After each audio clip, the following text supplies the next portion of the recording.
तर लाडकी बहीण योजना याचा विजयाचा मोठा वाटा आहे. 2100 रुपये करण्याची घोषणा केली होती. तो निर्णय साधारणतः कधीपर्यंत होणार? आणि दुसरं आता एक अशी चर्चा सुरू आहे की 1000 जेव्हा दिले तेव्हा स्मृती कोणतीही झाली नव्हती. आता 2100 देताना स्मृती होणार अशी चर्चा आहे. त्या संदर्भात स्थिती काय? असं आहे की पहिल्यांदा तर ही योजना आम्ही सुरूच ठेवणार आहोत आणि 2100 देखील आम्ही देणार आहोत.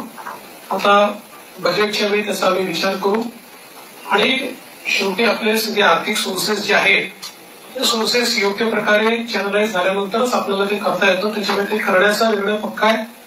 जी आश्वासनं दिली ती आश्वासनं पूर्ण करू. त्याकरता ज्या व्यवस्था करायच्या त्या व्यवस्था आम्ही आधी करू.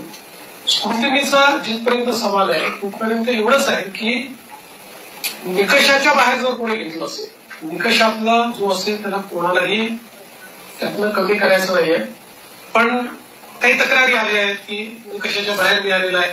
जसं आपल्याला कल्पना असेल की शेतकरी सन्मान योजना जेव्हा मोदीजींनी सुरू केली त्यावेळी पहिल्यांदा जे काही बेनिफिशियरीज होते लक्षात आलं की मोठ्या शेतकऱ्यांना देखील ते मिळालेलं आहे. मग नंतर त्यातल्या अनेक शेतकऱ्यांनी स्वतःच त्या ठिकाणी सांगितलं की आम्ही या निकषात बसत नाही.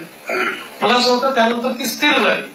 अशाच प्रकारे जर ऍपरंटली या योजनेमध्ये काही ज्यांना आपण निकष ठरवलेले आहेत त्या निकषाच्या बाहेरच्या आमच्या बहिणी मिळाल्या तर त्याचा पुनर्विचार होईल. पण सरसकट काही पुनर्विचार वगैरे करण्याचा विषय नाही.